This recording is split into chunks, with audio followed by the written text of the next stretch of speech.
बाके बिहारी लाल की जय हो।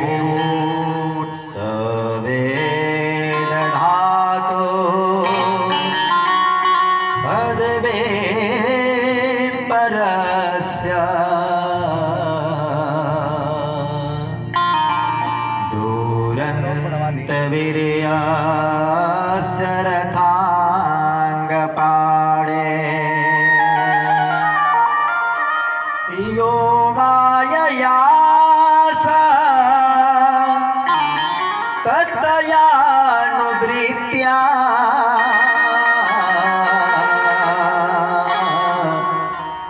भजेत तदपाद सरोजगन्ध।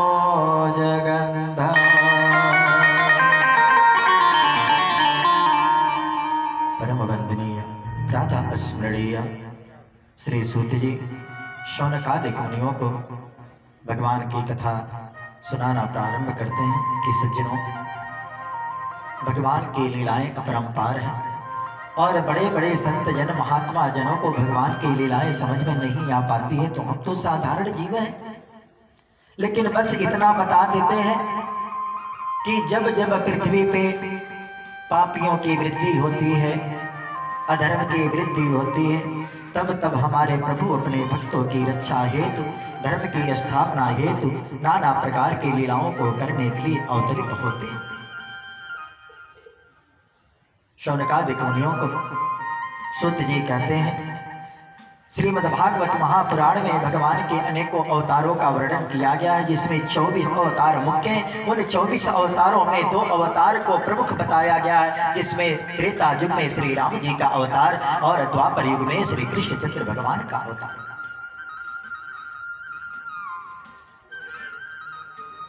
हे मुनिवरों, यह श्रीमद् भागवत महापुराण साक्षात सच्चिदानंद नारायण भगवान का विग्रह है। आद्य शक्ति, आद्य पुरुष जिनके द्वारा इस पूरी सृष्टि की रचना हुई है, उन परम पिता परमेश्वर जिनके अनेकों रूप हैं, निर्गुण है, निराकार है, निर्विकार है, साकार है, जिस भाव से उनको देखा जाए ऐसे परम पिता परमेश्वर का यह साक्षात विग्रह है। विग्रह यानी कि भगवान की वांगमय मूर्ति है। इसे 5वां वेद भी कहा जाता है। श्रीमद् भागवत महापुराण की रचना कैसे हुई, अब वह कथा सूत जी शौनकादिक मुनियों को बताने जा रहे हैं। ये मुनिवरों, एक बार की बात है, पराशर नंदन महर्षि वेद व्यास जी अपने शम्याप्रास नामक आश्रम में बैठे हुए थे और अनेकों प्रकार के धर्म ग्रंथों की रचना करने के बाद भी उनका मन बड़ा अशांत था। उसी समय वेद व्यास जी के आश्रम में महर्षि नारद जी का आगमन होता है। देवर्षि नारद जी के आगमन वेद व्यास जी के आश्रम में हुए। वेद व्यास जी बड़े प्रसन्नचित हुए और नारद जी को प्रणाम करते हैं। दोनों लोग एक दूसरे को सिया राम में सब जग जाने करो प्रणाम जोरे जुग पाने। सबके अंदर ईश्वर विद्यमान रहते हैं, इसलिए छोटा हो या बड़ा हो हम सबको प्रणाम कर सकते हैं। इसमें बहुत विचार करने की आवश्यकता नहीं है, क्योंकि गोस्वामी जी ने भी लिखा है, ईश्वर अंश जीव अविनाशी चेतन अमल सहज सुख राशि। अगर भाव से देखा जाए तो इस संसार में जो भी जीव दिख रहे हैं, उन सारे जीवों के अंदर ईश्वर विद्यमान है और इस ब्रह्मांड के कण कण में वह परम पिता परमेश्वर अपने अंश के साथ निवास करते हैं। दोनों लोग एक दूसरे को प्रणाम करते हैं। देवर्षि नारद जी के बैठने के लिए वेद व्यास जी ने बड़ा सुंदर सा आसन बिछाया, अनेकों प्रकार से उनका आतिथ्य सत्कार किया। देखो, हमारे यहाँ कोई भी अतिथि आ जाए तो हमें विचार नहीं करना चाहिए, क्योंकि अतिथि भी भगवान का ही स्वरूप माना जाता है। अतिथि देवो भव, आपके पास जो भी भगवान के द्वारा दिया गया शक्ति सामर्थ्य है, उसके अनुसार जो भी अतिथि आ जाए उनकी सेवा किया जाए। आतिथ्य सत्कार करने के बाद देवर्षि नारद जी से वेद व्यास जी ने कहा कि हे देवर्षि, अनेकों प्रकार के धर्म ग्रंथों की रचना करने के बाद मेरा मन बड़ा अशांत है, क्या उपाय करूं? देवर्षि नारद जी ने कहा कि हे महात्मा, आप व्यर्थ ये चिंता करते हो। आपने तो इतने सुंदर सुंदर धर्म ग्रंथों पुराणों की रचना करी है, लेकिन इन सारे धर्म ग्रंथों पुराणों को निचोड़कर जो भगवान की लीलाओं का जिसमें अवलोकन किया जाए, ऐसे सुंदर धर्म ग्रंथ की रचना करें। और वही देवर्षि नारद जी ने कहा कि देखो, जब ठाकुर जी की कृपा जिनके ऊपर हो जाती है, उन्हें किसी भी वस्तु की कमी नहीं रहती है। उसका एकमात्र प्रत्यक्ष उदाहरण मैं हूं। और देवर्षि नारद जी कहते हैं कि पूर्व जन्म में मैं एक दासी पुत्र था। मेरे जन्म के कुछ दिनों के बाद मेरे पिता की मृत्यु हो गई। मैं ब्राह्मण कुल में जन्म लिया था। मेरी माता जी ब्राह्मणी थी। मेरे घर में धन संपदा का अभाव था। मेरी माँ दूसरे के घरों में चौका बर्तन करती थी, और चौका बर्तन करने के बाद जो भी कुछ मिल जाता था उसी से अपना भरण पोषण और मेरा भरण पोषण करती थी। धीरे धीरे समय व्यतीत तो होता जा रहा था। मेरे नगर के उत्तरी छोर पे कुछ संत महात्मा अपनी कुटी बनाकर, आश्रम बनाकर निवास कर रहे थे। और संत जन जब जहां निवास करते, एक दूसरे की निंदा नहीं करते, सांसारिक बात नहीं करते, वह तो किसी भी बहाने भगवान का स्तवन, सत्संग, कीर्तन इत्यादि करते रहते। संतों के पास मेरी माँ मुझे लेकर गई और संतों से हाथ जोड़कर निवेदन करने लगी कि हे महात्मा, अगर आपकी कृपा हो जाए तो मैं भी अपने पुत्र के साथ यहीं निवास करूं, और जो भी सेवा बन सकता है हम आपकी सेवा कर देंगे। उसके बदले जो भी आपके यहाँ से प्रसाद के रूप में मिल जाएगा, उसी से मेरा और मेरे पुत्र का भरण पोषण हो जाएगा। बोलो जय श्री कृष्ण। संतों ने कहा, देवी, इसमें पूछने की क्या बात है, आप रहो, सुखपूर्वक निवास करो, यहाँ आपको किसी बात की चिंता करने की आवश्यकता नहीं है। संत जनों के पास अपने बालक को लेकर वह दासी रहने लगी। धीरे धीरे समय व्यतीत होता जा रहा था। वर्षा ऋतु आ गया था। अब वर्षा ऋतु में कुछ संत लोग भ्रमण करते हुए उन संतों के पास आ गए।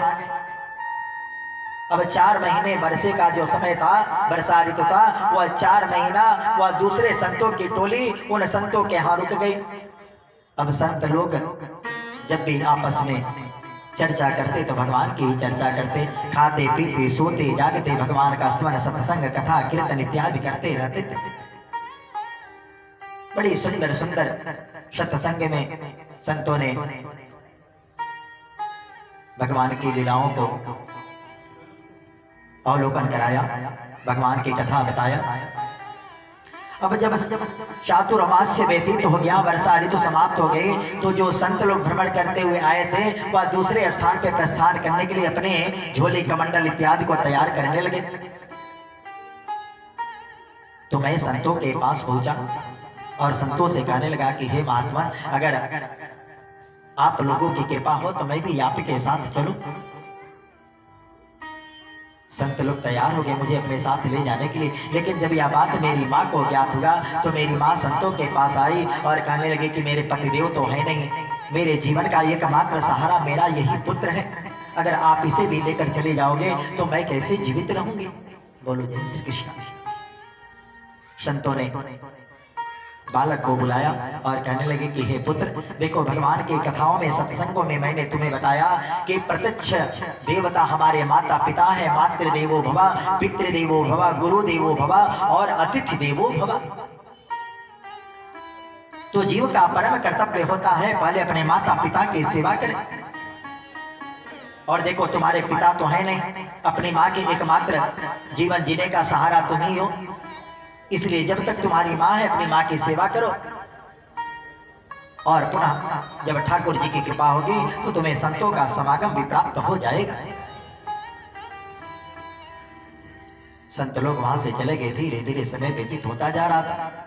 इधर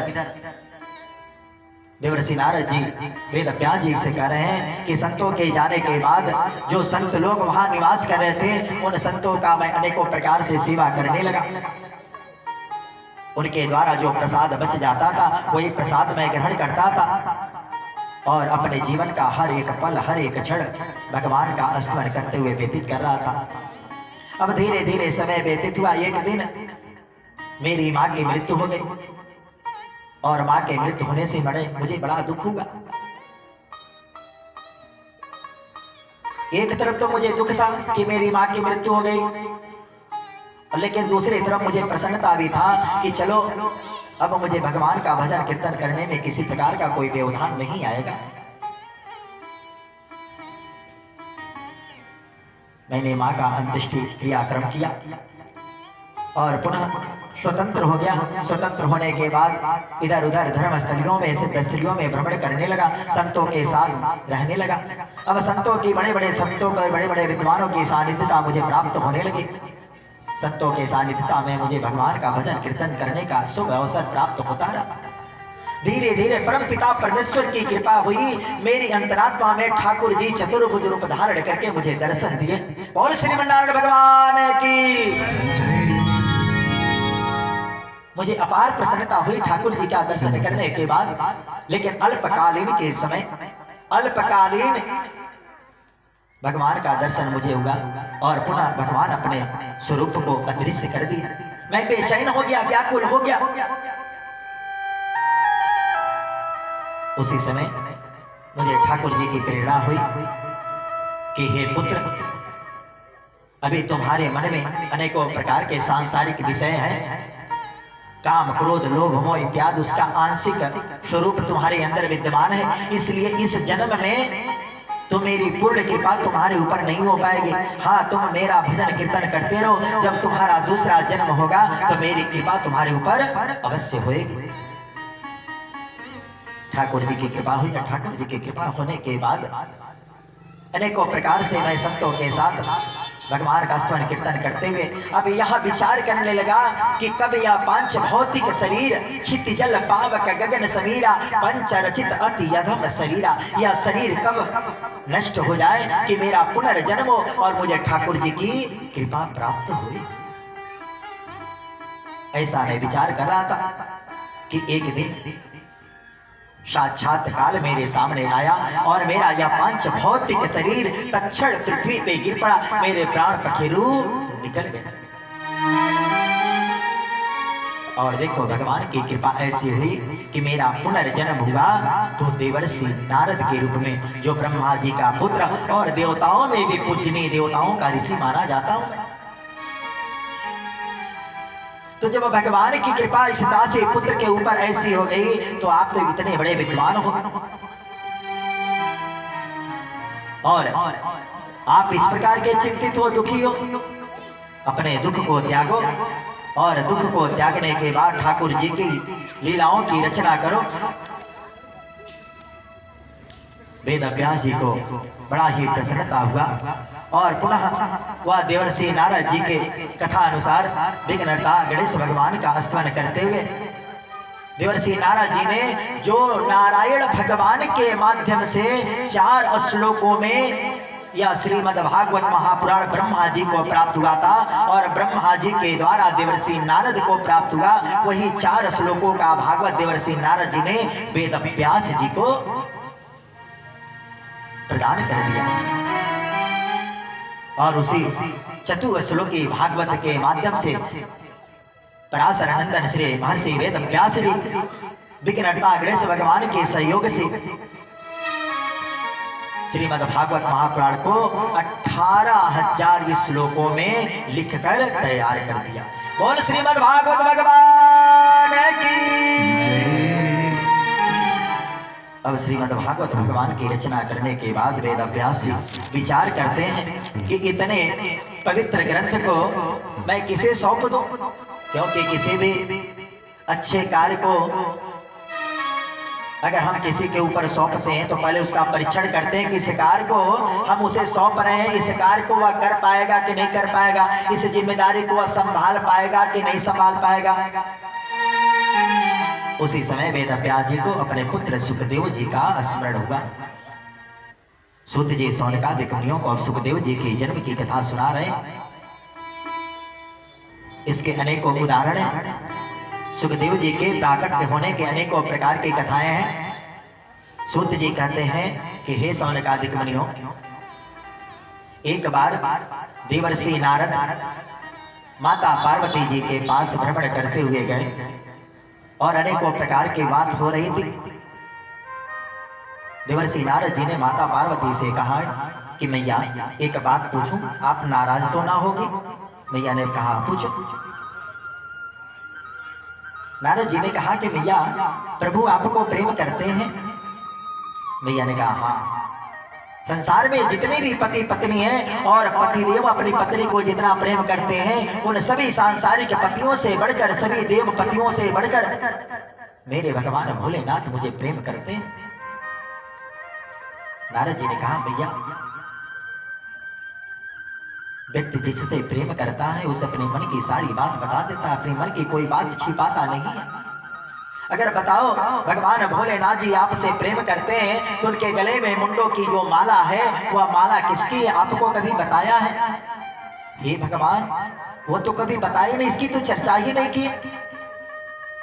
नारद जी ने कहा तो आपको खाक प्रेम करते हैं? अरे वह प्रेम का दिखावा करते हैं। नारद है कौन? ज्ञानम ददाति इति नारद, जो अज्ञान से, अंधकार से ज्ञान रूपी प्रकाश की तरफ आपको लेकर जाए, वही तो नारद है। जिनकी बात कभी रद्द न हो वह है नारद। बहुत सारे लोग कहते हैं कि जिनके घर कभी झगड़ा न होता हो, अगर वहां नारद जी का पदार्पण हो जाए तो नारद जी के पदार्पण होने से घर में अनेकों प्रकार से जोर जोर से झगड़ा होने लगेगा। और जिनके घर में प्रतिदिन झगड़ा होता हो, अगर नारद जी का पदार्पण वहां हो जाए तो हमेशा के लिए शांति हो जाएगी। बोलो जय श्री कृष्ण। नारद जी के अंदर अनेकों प्रकार के गुण हैं, एक दो गुण नहीं, अनेकों प्रकार के गुण। झगड़ा लगा भी सकते हैं, झगड़ा शांत भी कर सकते हैं। अब नारद जी माता पार्वती से झगड़ा लगा कर किनारे हो गए। ठीक है भैया, मुझे बड़ा जरूरी काम है, मैं चल रहा हूँ। माता पार्वती जी को प्रणाम किए और झगड़ा का अंकुर बो दिए थे। अब वहां से निकल रहे थे कि मार्ग में भगवान भोलेनाथ जी से मुलाकात हो गई। भोलेनाथ जी को नारद जी प्रणाम करते हैं। भगवान भोलेनाथ जी कहते हैं अरे नारद, इतनी शीघ्रता पूर्वक कहाँ जा रहे हो? प्रभु मुझे बड़ा जरूरी काम याद आ गया है। हाँ, एक बात आपको बता दें कि माता जी आपको याद कर रही थी। भगवान भोलेनाथ मुस्कुराते हैं, जहां तुम्हारा पदार्पण हो जाए, जहां तुम्हारा चरण पड़ जाए, वहां तो कुछ न कुछ अवश्य लीला होने वाली है। अब भगवान भोलेनाथ सहमते हुए माता पार्वती जी के पास पहुंचे। माता पार्वती जी नाराज होकर मुंह फुलाकर बैठी हुई थी। एक बात आपको बताएं कि पतिदेव घर से अगर बाहर निकले हुए हैं, बाहर कैसे भी कितने भी प्रसन्नता पूर्वक हो, सुख हो दुख हो, लेकिन जब वह घर में प्रवेश करते हैं और जीवन संगिनी का अगर मुंह फुला हुआ है, चेहरा उदास है, तो उनके होश उड़ जाते हैं। अब क्या होने वाला है घर में? मेरी अर्धांगिनी, मेरी जीवन संगिनी का मुंह क्यों फुला हुआ है, उदास क्यों है? भोलेनाथ जी माता पार्वती से पूछते देवी कोई बात है क्या? मैया ने कहा कि मुझसे बात मत करिए प्रभु। भगवान भोलेनाथ जी कहते देवी क्यों? मैं तो आपसे बिना बात किए रह ही नहीं पाऊंगा। मैया कहती हैं कि प्रभु आप मुझसे प्रेम नहीं करते हो। भोलेनाथ जी ने कहा अरे देवी, मैं तो आपको इतना प्रेम करता हूँ, शायद संसार में कोई पतिदेव अपनी पत्नी को प्रेम करता हो। भोलेनाथ जी की बात को सुनकर माता पार्वती कहती अच्छा, अगर आप प्रेम करते तो आपके गले में जो मुंडों की माला है, वह मुंडों की माला किसकी, आपने कभी मुझे बताया है? भोलेनाथ जी कहते हैं कि देवी यही तो मेरे प्रेम का प्रत्यक्ष उदाहरण है कि जब जब तुम्हारा मुझसे वियोग होता है, तब तब आपके मुंडों की, आपके सिर की माला, सिर को मैं अपने माला में पिरो लेता। बोलो जय श्री कृष्ण। लो अब और बिगड़ गई बात। अच्छा तो मेरा आपके साथ वियोग भी होता है? भगवान भोलेनाथ जी ने कहा हाँ देवी, आपका संयोग और वियोग दोनों होता रहता है मेरे साथ। तो मैया ने कहा कोई ऐसा उपाय बताओ कि जिससे मेरा आपके साथ कभी वियोग ही ना हो। भोलेनाथ जी ने कहा देवी इसके लिए तो आपको अमर कथा सुननी होगी। और वही भगवान भोलेनाथ जी से माता पार्वती कहते कि हे प्रभु, मुझे आप अमर कथा सुनावे, जिस अमर कथा को सुनने के बाद आपसे मेरा कभी वियोग ना हो। भोलेनाथ जी ने कहा कि देवी जाओ बाहर देख लो, अमर गुफा में माता जी को अमर कथा सुनाना प्रारंभ कर रहे थे। जाओ गुफा के बाहर देख लो कि कहीं कोई दिख नहीं रहा है ना, क्योंकि यह बड़ा गोपनीय कथा है, यह भगवान की गोपनीय कथा है, इसे सबको नहीं सुनाना चाहिए। माता पार्वती बाहर गई तो बाहर केवल एक सुग्गे का अंडा पड़ा हुआ था। माता पार्वती अंदर आ गए, भोलेनाथ जी से कहने लगी कि प्रभु बाहर कोई नहीं है, अब आप कथा सुनाना प्रारंभ करो। भगवान ने, भोलेनाथ जी ने कहा कि देवी देखो, जब मैं कथा सुनाऊंगा तो आप बीच में हुंकारी पाड़ते जाना। अब माता हुंकारी पाड़ती जा रही थी, भगवान भोलेनाथ जी कथा सुना रहे थे। वह सुग्गा का अंडा वहां कैसे पूछा, अब उस कथा को हम श्रवण करें कि गोलोक में मैया राधा रानी के गोद में श्री सुखदेव जी बाल क्रीड़ा कर रहे थे। उस समय मैया राधा रानी ने कहा कि हे पुत्र, अब तुम पृथ्वी लोक में चलो, क्योंकि हमारे प्रभु अवतार लेने वाले हैं और तुम्हारे द्वारा भगवान की लीलाओं का जन जन में प्रचार प्रसार किया जाएगा। और सुखदेव जी अंडे के रूप में वहां परिवर्तित हो गए, उत्पन्न हो गए। भगवान भोलेनाथ जी अमर कथा सुनाना प्रारंभ करते हैं। अब बीच में माता पार्वती जी हुंकारी पाड़ती जाती हैं। जब दसम स्कंद पूरा हो गया तो माता पार्वती जी को नींद आने लगी और इधर कथा के पुण्य प्रताप से वह अंडा सुग्गे का रूप धारण कर लिया था। वह सुग्गा सोचने लगा कि जब माता सो जाएंगे तो कथा से मैं वंचित हो जाऊंगा, और जब कथा से वंचित हो जाऊंगा तो पूरी कथा सुन नहीं पाऊंगा। तो वह सुग्गा बीच में हुंकारी डालने लगा, हो हो। भगवान भोलेनाथ जी कथा सुनाते जा रहे थे और वह सुग्गा जी बीच में हुंकारी पाड़ते जा रहे थे। जब कथा संपन्न हुई तो भोलेनाथ जी ने उद्घोष किया, बोल श्री बांके बिहारी लाल की। माता पार्वती जी की नींद खुल गई। भोलेनाथ जी से कहने लगे कि हे प्रभु, दसम स्कंद के बाद तो मैंने कथा सुनी ही नहीं। भोलेनाथ जी ने कहा कि देवी, जब आपने कथा नहीं सुनी तो फिर बीच में हुंकारी कौन पाड़ रहा था। भोलेनाथ जी ने दिव्य दृष्टि से देखा तो वह सुग्गा जी दिखाई दे रहे थे। सुग्गा ने तो कोई पाप किया नहीं था, लेकिन फिर भी भगवान भोलेनाथ जी उसको पकड़ने के लिए उसके तरफ दौड़े। वह सुग्गा भगवान भोलेनाथ जी की मुद्रा को भाप गया और पुनः अपने प्राण बचाने हेतु वहां से भागने लगा। कथा सुनने के भी नियम होते हैं। कभी भी वक्ता से ऊपर आसन लगाकर श्रोता को कथा नहीं सुननी चाहिए। जो ऐसा करता है वह दोषी बनता है, वह पाप का भागी बनता है।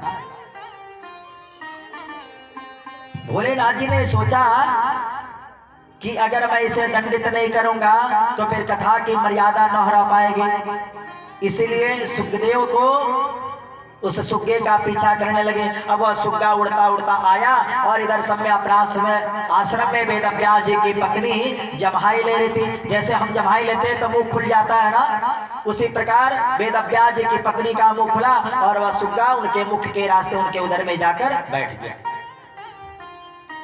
अब भोलेनाथ जी क्या करते, भगवान की लीला समझकर वहां से वापस हो जाते। धीरे धीरे वह सुग्गा वेद व्यास जी की पत्नी के गर्भ में 12 वर्षों तक निवास किया। अब माता जी को पीड़ा होने लगी। एक दिन वेद व्यास जी की पत्नी अपने पतिदेव से कहती है कि हे प्राणनाथ, अपने इस पुत्र को बाहर निकलने के लिए प्रार्थना करो, आदेश दो, क्योंकि मुझे बड़ी पीड़ा हो रही है। वेद व्यास जी ने कहा कि पुत्र, अब तुम माँ के गर्भ से बाहर आ जाओ। तो माँ के गर्भ से ही वह बालक बोल रहा है कि पिताजी, मैं बाहर तो आने के लिए तैयार हूँ, लेकिन जैसे ही मैं बाहर आऊंगा तो ठाकुर जी की माया मुझे जकड़ लेगी, और जब माया जकड़ लेगी तो भगवान का भजन कीर्तन न हो पाएगा। अगर साक्षात श्री कृष्णचंद्र भगवान जी मुझे यहाँ अभय वरदान दे देवे कि उनकी माया मुझे जकड़ेगी नहीं, तभी मैं माँ के गर्भ से बाहर आऊंगा। भगवान श्री कृष्ण जी ने अभय वरदान दिया और पुनः वह बालक कहने लगा कि मैं बाहर आऊंगा तो फिर मैं वन को चला जाऊंगा, जंगल में चला जाऊंगा। वेदव्यास जी ने उसके सारे बात को मान ली। वह बालक माँ के गर्भ से बाहर आया और बाहर आते ही अपने माता पिता को प्रणाम करके वन में जाने लगा। आगे आगे वह बालक शुकदेव जी वन में जा रहे थे और पीछे पीछे वेदव्यास जी अरे पुत्र कहते हुए उनको बुलाते हुए उनके पीछे पीछे जा रहे थे। सुखदेव जी एक सरोवर के किनारे से वन में चले गए। उस सरोवर में सुंदर सुंदर अप्सराएं स्नान कर रही थी, जल क्रीड़ा कर रहे थे। सुखदेव जी को देखकर ना ही वह सरोवर से बाहर निकली और ना ही अपने वस्त्रों को धारण करी। लेकिन जब वेदव्यास जी उनके पास पहुंचे तो वह अपने वस्त्रों को धारण करने लगे। वेदव्यास जी को बड़ा आश्चर्य हुआ और उन्होंने पूछ बैठा, अरे पुत्रियों, मैं तो तुम्हारे पिता तुल्य हूं, तुम लोग मुझे देखकर लज्जित हो रही हो और अभी मेरा जवान पुत्र इसी मार्ग से गया है तो उसे देखकर तुम लोगों की अवस्था में कोई परिवर्तन नहीं हुआ। उन अप्सराओं ने बड़ा सुंदर सा जवाब दिया कि हे महात्मा जी, आपके पुत्र के दृष्टि में ना कोई नर है और ना ही कोई नारी है।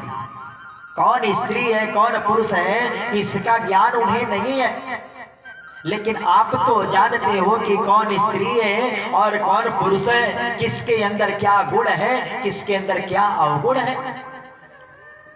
वेदव्यास जी को उन अप्सराओं की बात को सुनकर बड़ी प्रसन्नता हुई, लेकिन फिर भी पुत्र मोह में फंसकर अरे पुत्र कहते हुए सुखदेव जी के पीछे पीछे वन में जा रहे थे। इधर वन के वृक्षों ने जवाब दिया, अरे पराशर नंदन जी, अरे वेदव्यास जी, आप किसको पुत्र पुत्र कह रहे हो? या पिता पुत्र सगे संबंधी नात रिश्तेदार मित्रगण ये सारे केवल इस शरीर से ही संबंध हैं। जैसे ही इस शरीर में से जीव रूपी आत्मा बाहर निकला कि इस शरीर का कोई मतलब नहीं रह जाता है। कितने जन्मों में वह आपके पिता हुए, कितने जन्म में आप उनके पुत्र हुए, और यह पुत्र मोह त्याग कर आप अपने आश्रम को जाओ। वह भगवान के परम लाडले भक्त हैं, जिस कार्य के निमित्त वह वन में जा रहे हैं उनके कार्य में व्यवधान न उत्पन्न करे। वेदव्यास जी बड़े दुखी मन से वहीं से वापस आ जाते हैं और इधर सुखदेव जी वन में जाकर ठाकुर जी का अनेकों प्रकार से स्तवन करते हैं। श्री कृष्ण गोविंद